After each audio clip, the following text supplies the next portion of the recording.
안녕하세요. 닥터 타노스입니다. 줄여서 닥터입니다. 저는 절대 고수도 아니고 주식으로 큰 돈도 벌지 못했습니다. 그런데 이번에 채널을 개설을 해가지고 일단 기술적 분석부터 공부를 해보려고 합니다. 제가 잘 알고 있다기보다는 같이 공부하는 느낌으로 그렇게 한번 영상을 제작해 보도록 하겠습니다. 그러면 본격적으로 시작하겠습니다. 오늘 말씀드리고자 하는 내용은 주식 투자를 시작하기에 앞서 주의해야 할 사항들입니다. 첫 번째입니다. 매번 이길 수는 없다. 항상 수익을 낼 수 있는 기법이 있을까? 여러분, 100% 이기는 기법이 세상에 존재할까요? 저는 없다고 단언합니다. 주식을 투자하다 보면 이길 때도 있고 질 때도 있습니다. 그러면은 이제 한 가지씩 살펴보도록 하겠습니다. 첫 번째를 보시면 승률 50%, 그러니까 한 번 이기면 한 번 지고 한 번 이기면 한 번 지고, 그다음 손익비 1이라고 되어 있는데 손익비라는 것은 손해를 볼 때의 금액과 이익을 얻을 때의 금액의 비율입니다. 그러니까 손익비가 1이라는 것은 이익을 100원을 얻었다. 그러면 손해를 볼 때도 100원을 잃는다. 이런 뜻입니다. 그래서 이런 경우에는 만약 100번을 투자했다 그러면 최종 손익은 0원이 되겠죠. 그럼 어떤 상황이 돼야 투자를 계속했을 때 내 계좌가 계속 불어날 수 있을까요? 먼저 첫 번째 경우를 보시겠습니다. 승률이 아까보다 높아졌죠. 손익비는 그대로고. 그래서 100번을 투자하게 되면 60번은 이기게 되고 40번은 지게 됩니다. 그러면 이긴 거 60번 중에서 40번은 얘랑 상쇄가 되고 남은 20번이 이제 승리를 하게 된 건데, 20번 곱하기 100원을 하게 되면 2,000원을 총 2,000원을 벌게 됩니다. 그리고 세 번째 상황을 보면 승률은 똑같고 손익비가 2배가 되었죠. 그러니까 손해를 볼 때 100원을 보게 되면 이길 때는 200원을 딴다는 얘기입니다. 그러면 100번을 하게 되면 어떻게 될까요? 200원 벌고 100번 잃고 200원 벌고 100번 잃고, 이게 총 50개겠죠. 50개. 그리고 그러면 이 차이가 100원이니까 50 곱하기 100을 하면 5,000원을 잃게 됩니다. 그럼 여기 이 사례에서 볼 수 있는 것처럼 계좌가 불어나게 되려면 승률을 높이든지 손익비를 높이든지 해야 된다는 말입니다. 자, 그러면 다음번, 내 계좌는 왜 항상 마이너스일까? 승률이 50%고 손익비가 1 정도 되는 것 같은데 내 계좌는 점점 줄어들까? 앞의 사례에서 보게 되면 이러면 잃지도 따지도 않고 계좌는 계속 유지가 되는 그런 상황이 될 텐데, 그래서 자세하게 한번 보겠습니다. 투자 금액은 100만원, 투자 시 손익은 A는 1%, B는 10%, C는 30% 이렇게 되고 모두 다 최종 손익은 0이 될까? 이겁니다. 그래서 투자 시 손익이 1%일 때를 한번 보겠습니다. 투자 금액은 100만원이고 1% 수익을 보게 되면 100만원에다가 100만원의 1%인 0.01을 곱해서 총 101만원이 되겠죠. 그러면 이 상황에서 다시 1% 손해를 봤다고 쳐봅시다. 그러면 101만원에서 101만원의 1%를 곱해서 빼게 되면 99만 9천원이 됩니다. 1% 수익을 보고 1% 손해를 봤는데 원금보다 마이너스가 됐죠. 두 번째 상황을 보겠습니다. 투자 시 손익이 10%, 그러니까 딸 때는 10%를 따고 잃을 때는 10%를 잃는 겁니다. 똑같이 이제 투자 금액은 100만 원입니다. 그러면 투자 수익 10% 수익을 보게 되면 100만 원에다가 이제 0.1을 곱한 110만 원이 되겠죠. 그래서 이 상태에서 10% 손해를 본다.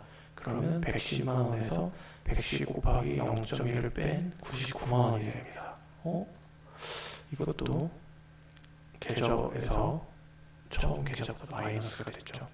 그럼 세 번째 30%가 될 때는 어떻게 될까요? 투자 금액은 똑같죠. 30% 수익을 얻었다. 그러면 100만 원에다가 100만 원 곱하기 0.3을 더한 130만 원이 총 계좌가 되고 130만 원에서 30%를 손해봤다고 하겠습니다. 그럼 계산해보면 91만 원이 돼요. 눈치채신 분들도 계시겠지만 이게 퍼센트가 높아질수록 마이너스 되는 금액도 커집니다. 99만 9천 원에서 99만 원, 91만 원. 즉 여기서 얻을 수 있는 교훈은 많이 따고 많이 잃을수록 최종적으로는 더 많이 잃게 된다 이겁니다. 세 번째, 그러면 어떻게 해야 될까요?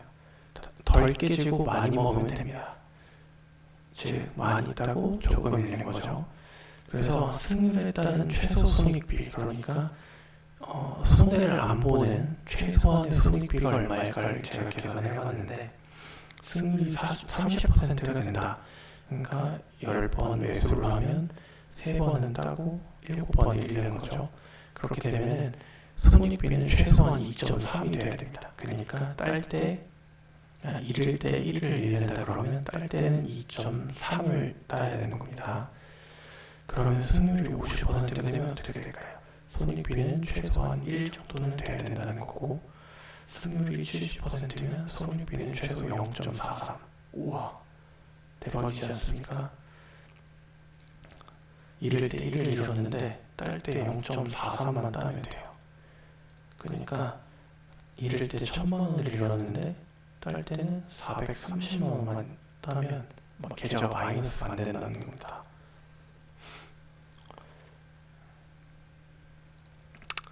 그러면은 여기서 보면은 이제 두 가지 전략을 생각해 볼 수 있습니다. 승률을 극대로 하거나 손익비를 높이거나 이렇게 하면 이제 결국에는 내 계좌가 마이너스가 되지 않는다는 뜻이겠죠.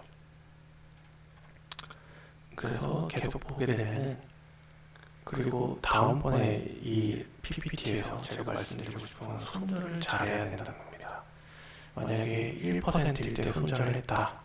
그러면 만약에 100만 원으로 시작을 해서 1%를 잃게 되면 99만 원이 되겠죠. 그럼 99만 원에서 다시 100만 원이 되려면 1%를 벌면 됩니다. 근데 5% 손실을 봤을 때도 똑같이 5%고 근데 이제 10%부터 달라집니다. 100만 원에서 10%를 잃으면 90만 원이 되겠죠. 그럼 90만 원에서 몇 퍼센트를 벌어야 100만 원이 되냐? 11%를 벌어야 됩니다. 20%는 25%고 50% 한번 볼까요? 100만 원에서 50%를 잃었습니다. 50만 원이 됐어요.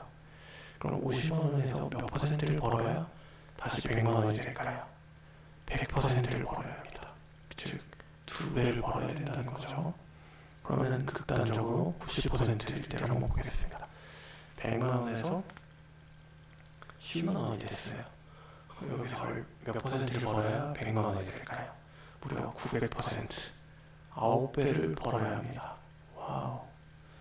다음, 네 번째로 말씀드리고 싶은 거는 이제 생각 없는 물타기에 대한 겁니다. 자, 첫 번째 경우를 한번 볼까요? 이제 떨어졌어요. 떨어진다. 물을 타야겠다. 물을 탔어요. 올랐네? 팔고 나와야지. 팔 수 있을까요? 못 팔죠.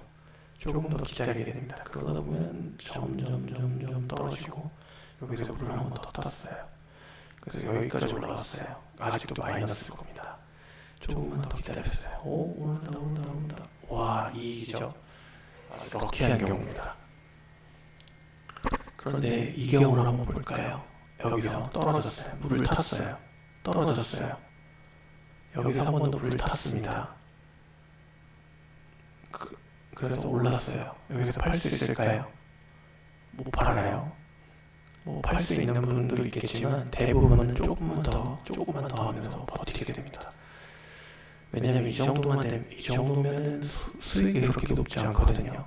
그래서 기다리다 보면 또 떨어집니다. 그래서 여기서 물을 탔어요. 여기까지 올랐습니다. 팔 수 있을까요? 이 정도 됐으면 마이너스입니다. 못 팝니다. 기다리다 보면 더 떨어져요. 여기서 또 탔어요. 여기까지 왔다고 쳐봅시다. 팔 수 있을까요? 마이너스예요. 못 팔아요. 또 계속 이렇게 무한으로 타다 보면은 결국엔 뭐 거의 내 계좌 박살나죠. 그래서 제가 말씀드리고 싶은 거는 무조건 물을 탈 게 아니라 손절 기준을 잡고, 또는 내가 몇 번을 물을 타고 그 물을 마지막으로 탄 후로부터 몇 퍼센트 손해를 봤을 때 팔 것인지를 정하자는 겁니다. 다섯 번째는 이제 자금 관리에 대한 내용인데요. 몰빵은 패망의 지름길입니다. 만약 연속으로 10번 10% 손실을 본다고 쳐봅시다. 그러면 처음보다 이제 처음에서 35%만 남게 돼요. 즉 총 60%, 65%의 손실을 보게 되고요. 자, 그리고 다음에 설명을 드릴 거는 2% 룰인데, 마이너스 10%를 손으로 잡았을 때 통 투자 금액의 20%를 투자하게 되면, 그러니까 만약에 내가 100만 원을 갖고 있어요. 여기서 이게 통 투자 금액의 20%를 투자하는 거니까 20만 원만 투자를 하는 거예요. 그래서 20만 원에서 이제 10%를 손절선으로 잡으면 이제 18만 원이 됐을 때 파는 거죠. 그럼 나는 여기서 2만 원만 잃을 겁니다. 그러면 100만 원에서 2만 원이면 2%죠.